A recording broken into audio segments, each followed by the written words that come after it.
The Senate is working late tonight voting on amendments to the president's legislation to formalize a portion of the Department of Government Efficiency's DOGE's spending cuts. Also now on the Senate calendar, legislation introduced by Missouri Republican Josh Hawley to reverse big Medicaid cuts in the president's bigger tax and spending bill, which Senator Hawley himself voted for.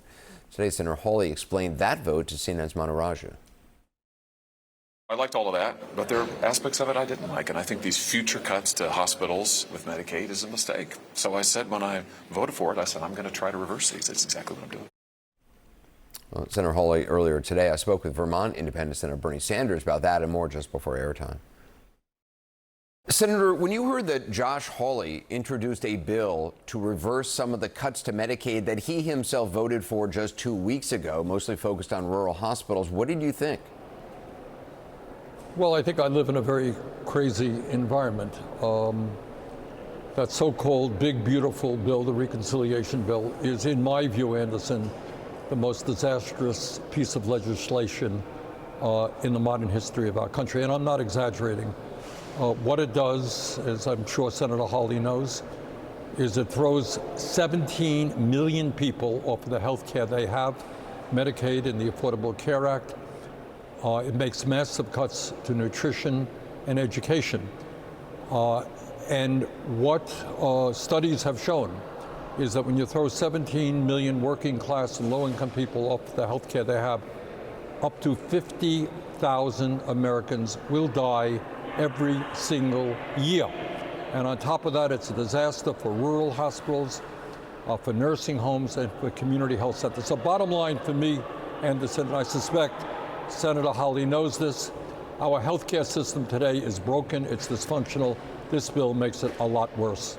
It's interesting because a number of the Republicans who voted for this, essentially when asked about, what the Congressional Budget Office said on this, or any number of other groups on different sides of the political aisle in some cases, some libertarian groups as well, in terms of the cost of this to the deficit, which Republicans used to care about.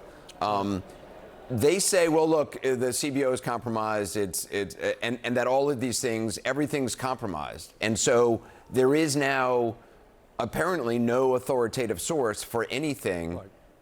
So anything goes. No, I beg to differ. No, there is an authoritative source. Its name is Donald Trump. And one of the things that should worry people, and I don't care what your politics are, is that right now within the Republican Party you have what I might almost call a Stalinist type party, a cult of the individual, where people there feel no matter what their heart tells them. Do you think that every Republican thinks that this is a great bill, that they don't know the harm it's going to do? They do. But they are afraid to stand up to Donald Trump. And by the way, if occasionally somebody does, like a Tom Tillis, Senator Tillis from North Carolina, Trump will go after them.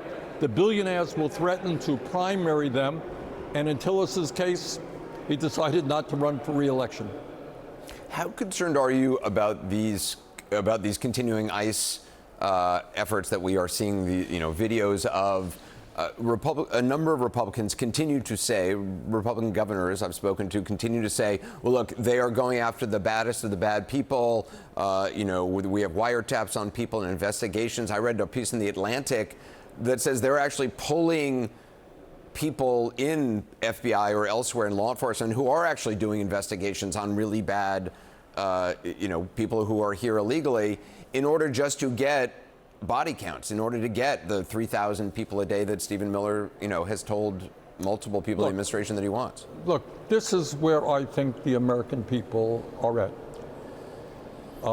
If you are a drug dealer, if you are somebody in this country undocumented or has committed a crime, I think most people think, hey, have a nice day, you're out of here.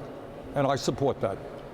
But the truth is that the vast majority of the people who are being picked up, put in vans, sent to detention centers, and God knows what else. These are people who do not have criminal records in the United States of America.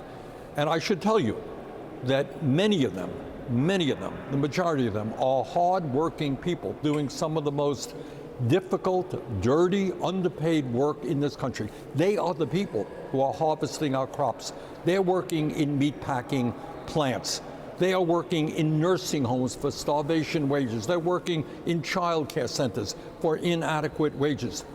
During COVID, in many respects, this is a group of people who are the essential workers. They kept our economy going, and some of them died in the process. They're raising their kids here. So I think the American people feel, yeah, we need a strong border. Yeah, we need to get criminal elements or undocumented out of this country.